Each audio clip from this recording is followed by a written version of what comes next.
मित्रों नमस्कार। सोहन इंस्टीट्यूट के ऑनलाइन क्लास में आप सबका स्वागत है।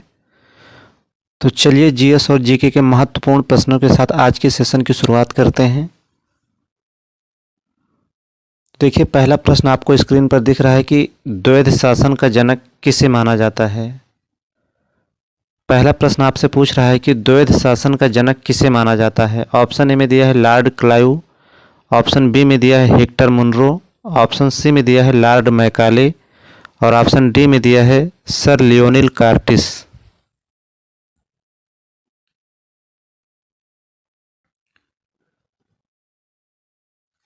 तो देखिए, 1765 में बंगाल में द्वैध शासन की शुरुआत जो है लॉर्ड क्लाइव के द्वारा हुई, जबकि 1772 में द्वैध शासन को वारेन हेस्टिंग ने जो है समाप्त किया।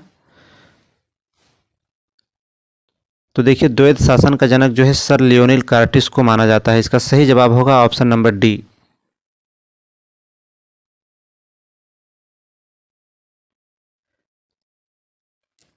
तो देखिए, हमने आपको बताया कि 1765 में बंगाल में द्वैध शासन की शुरुआत हुई लॉर्ड क्लाइव के द्वारा, जबकि बंगाल से द्वैध शासन को समाप्त किया वारेन हेस्टिंग ने। और यहाँ पर पूछ रहा है कि द्वैध शासन का जनक कौन है, तो इसका सही उत्तर होगा option number D, sir Lionel Curtis को माना जाता है।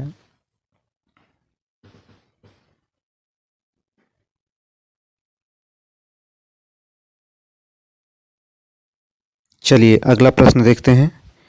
दूसरा प्रश्न आपसे पूछ रहा है कि कोका आंदोलन को किसने संगठित किया था। ऑप्शन ए में गुरु Ramdas, option B Guru Nanak, option C में दिया है गुरु राम सिंह और ऑप्शन डी में दिया है गुरु गोविंद सिंह। तो देखिए, इसका सही जवाब होगा ऑप्शन नंबर सी, गुरु राम सिंह ने कोका आंदोलन को संगठित किया था।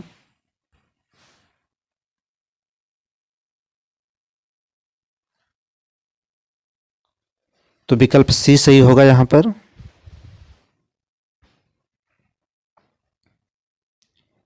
अगला प्रश्न आपसे पूछ रहा है कि निम्नलिखित में से गलत का चुनाव करें। ऑप्शन ए में दिया है क्या द हिंदू का संपादन जी सुब्रमण्यम अय्यर ने किया, ऑप्शन बी केसरी का क्या बाल गंगाधर तिलक ने किया, ऑप्शन सी में दिया है क्या बंगाली सुरेंद्रनाथ बनर्जी के द्वारा और ऑप्शन डी में दिया है क्या हिंदुस्तानी गोपाल कृष्ण गोखले के द्वारा।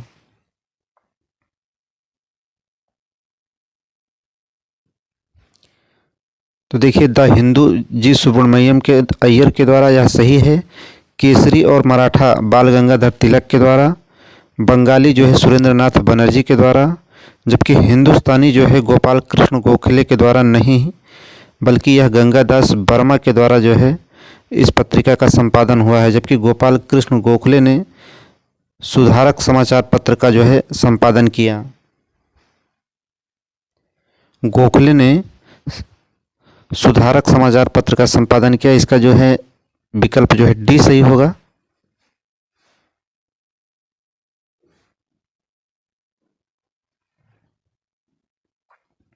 देखिए, गोपाल कृष्ण गोखले महात्मा गांधी के राजनीतिक गुरु भी हैं।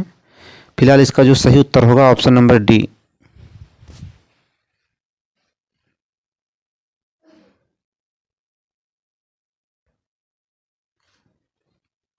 चलिए अगला प्रश्न देखते हैं। किस घटना के कारण गांधी जी ने असहयोग आंदोलन वापस ले लिया था। देखिए, आपसे प्रश्न पूछ रहा है कि किस घटना के कारण गांधी जी ने असहयोग आंदोलन वापस ले लिया था। ऑप्शन ए में दिया है काकोरी कांड, option B Chauri Chaura, option C में दिया है जलियांवाला बाग हत्याकांड और ऑप्शन डी में दिया है मुजफ्फरपुर कांड।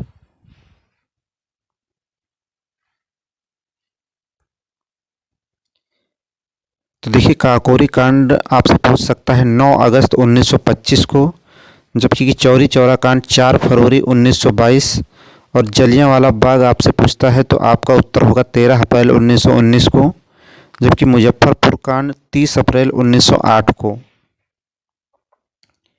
तो देखिए, किस घटना के कारण गांधी जी ने असहयोग आंदोलन वापस ले लिया था, आपका उत्तर होगा option number B, Chauri Chaura. विकल्प जो है बी सही होगा। देखिए, मुजफ्फरपुर कांड जो है 30 अप्रैल 1908 को हुआ था। देखिए, मुजफ्फरपुर कांड से दो व्यक्ति संबंधित थे, प्रफुल्ल चाकी और खुदीराम। यह घटना 1908 में घटी थी। देखिए, प्रफुल्ल चाकी और खुदीराम बोस ने किंग्सफोर्ड की गाड़ी पर जो है बम से हमला किया, जिसमें किंग्सफोर्ड जो है संयोगवश बच गया था, लेकिन कैनेडी की पत्नी और पुत्री मारे गए थे। इस घटना के बाद पुलिस के डर से प्रफुल्ल चाकी ने आत्महत्या कर ली, जबकि खुदीराम बोस को अंग्रेजों के द्वारा फांसी पर चढ़ा दिया गया था। लेकिन यहाँ पर जो सही उत्तर होगा आपके लिए ऑप्शन बी, चौरी चौरा।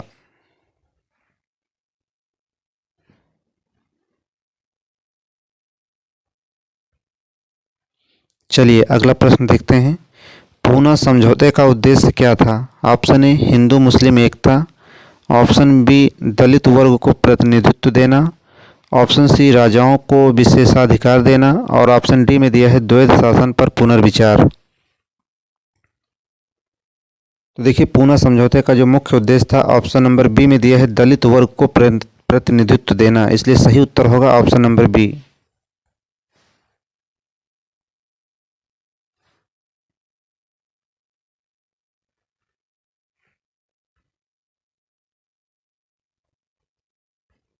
चलिए अगला प्रश्न देखते हैं। भारत छोड़ो आंदोलन कब प्रारंभ हुआ? देखिए, अगला प्रश्न आपसे पूछ रहा है कि भारत छोड़ो आंदोलन कब प्रारंभ हुआ।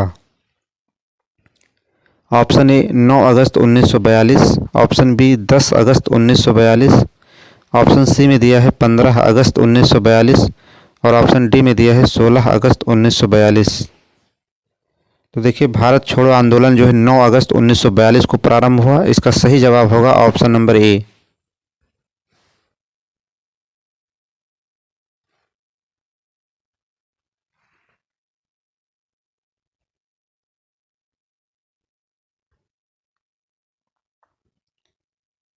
चलिए अगले प्रश्न की तरफ बढ़ते हैं। प्रथम भारतीय जिन्होंने स्वाधीन भारत में गवर्नर जनरल का पदभार ग्रहण किया। आपको बताना है कि प्रथम भारतीय जिन्होंने स्वाधीन भारत में गवर्नर जनरल का पदभार ग्रहण किया। ऑप्शन ए में दिया है Jamnalal Bajaj. Option B, C Rajagopalachari. Option C, doctor Rajendra Prasad. और ऑप्शन डी में दिया है एम अंसारी। तो देखिए, इसका सही जवाब होगा option number B, C Rajagopalachari. यह भारत के प्रथम और अंतिम गवर्नर जनरल थे, इसलिए सही उत्तर होगा ऑप्शन नंबर बी।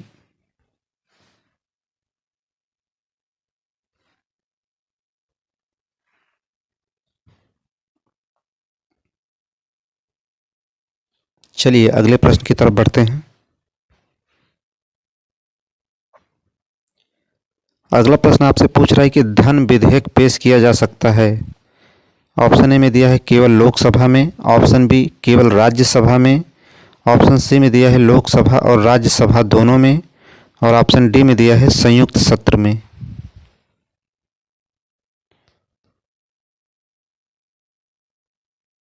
तो देखिए, इसका सही जवाब होगा ऑप्शन नंबर ए, केवल लोकसभा में।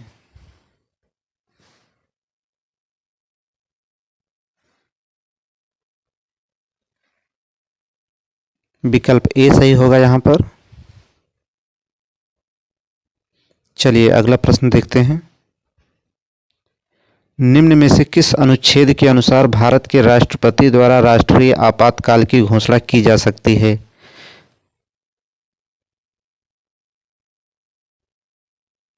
ऑप्शन ए में दिया है अनुच्छेद 352। ऑप्शन बी, अनुच्छेद 356। ऑप्शन सी, अनुच्छेद 355। और ऑप्शन डी में दिया है अनुच्छेद 360। तो देखिए, अनुच्छेद 352 के द्वारा राष्ट्रपति जो है राष्ट्रीय आपातकाल की घोषणा कर सकता है। इसका सही जवाब होगा ऑप्शन नंबर ए।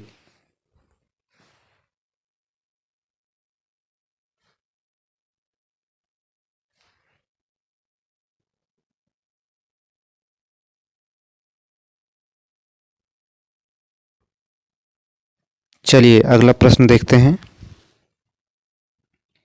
भारतीय संविधान दिवस कब मनाया जाता है? ऑप्शन ए में दिया है 26 अक्टूबर। ऑप्शन बी, 26 नवंबर। ऑप्शन सी में दिया है 26 जनवरी और ऑप्शन डी में दिया है 15 अगस्त। देखिए 26 नवंबर 1949 को संविधान बनकर तैयार हुआ, जबकि यह लागू 26 जनवरी 1950 को हुआ। लेकिन यहाँ पर पूछ रहा है कि भारतीय संविधान दिवस कब मनाया जाता है, तो इसका सही जवाब होगा ऑप्शन नंबर बी 26 नवंबर।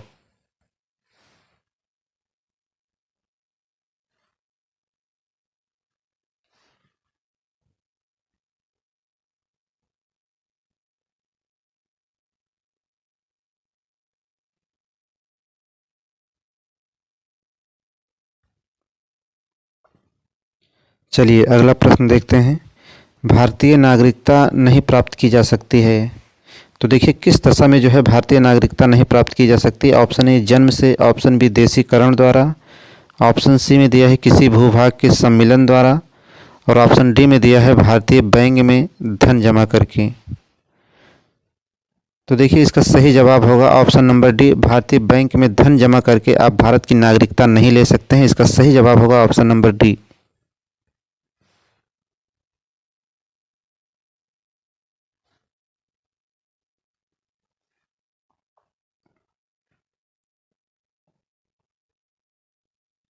चलिए अगला प्रश्न देखते हैं।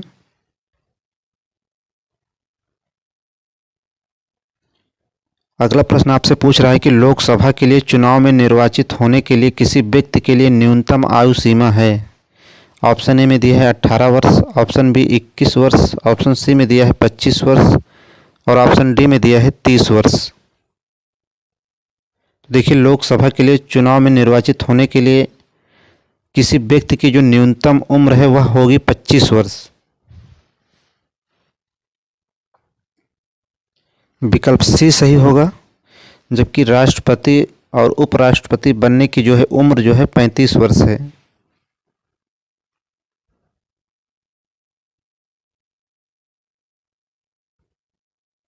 चलिए अगला प्रश्न देखते हैं। हाथ से गैस है, आपसे पूछ रहा है कि हाथ से गैस है। ऑप्शन ए में दिया है nitric oxide, option B nitrogen oxide, option C में दिया है नाइट्रोजन पराऑक्साइड, और ऑप्शन डी में दिया है नाइट्रस ऑक्साइड। तो देखिए इसका सही जवाब होगा option number D, nitrous oxide.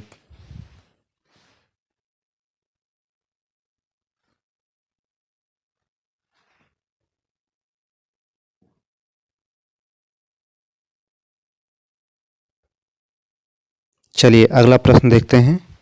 वायु के बारे में सही है। ऑप्शन ए वायु यौगिक है, ऑप्शन बी वायु तत्व है, ऑप्शन सी में दिया है वायु मिश्रण है, और ऑप्शन डी में दिया है वायु विद्युत अपघट्य है।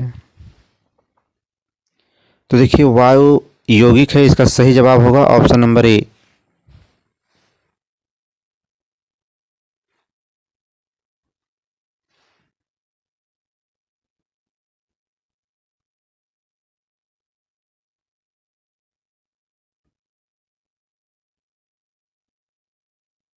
चलिए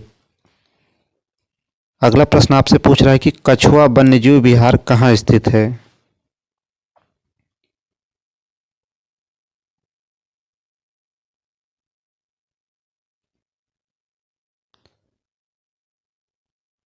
चलिए एक प्रश्न हमने आपके लिए यूपी स्पेशल से भी रखा है।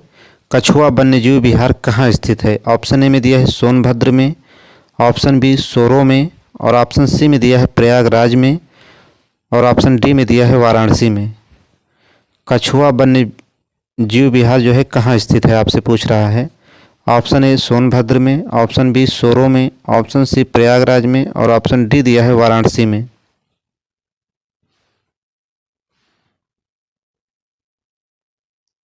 तो देखिए कछुआ वन्यजीव विहार जो है वाराणसी में स्थित है। इसका सही जवाब होगा ऑप्शन नंबर डी।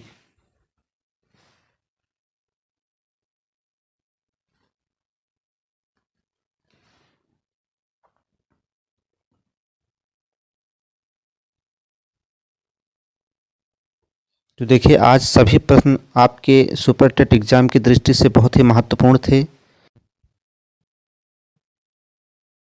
तो देखिए क्लास आज आपको कैसी लगी कमेंट के माध्यम से हमें ज़रूर बताएं।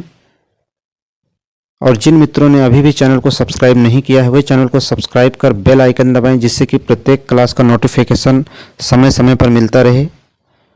और जितना हो सकता है क्लास को अपने मित्रों में शेयर अवश्य करें। तो आज के लिए सिर्फ इतना ही। क्लास में बने रहने के लिए आप सबका बहुत बहुत धन्यवाद।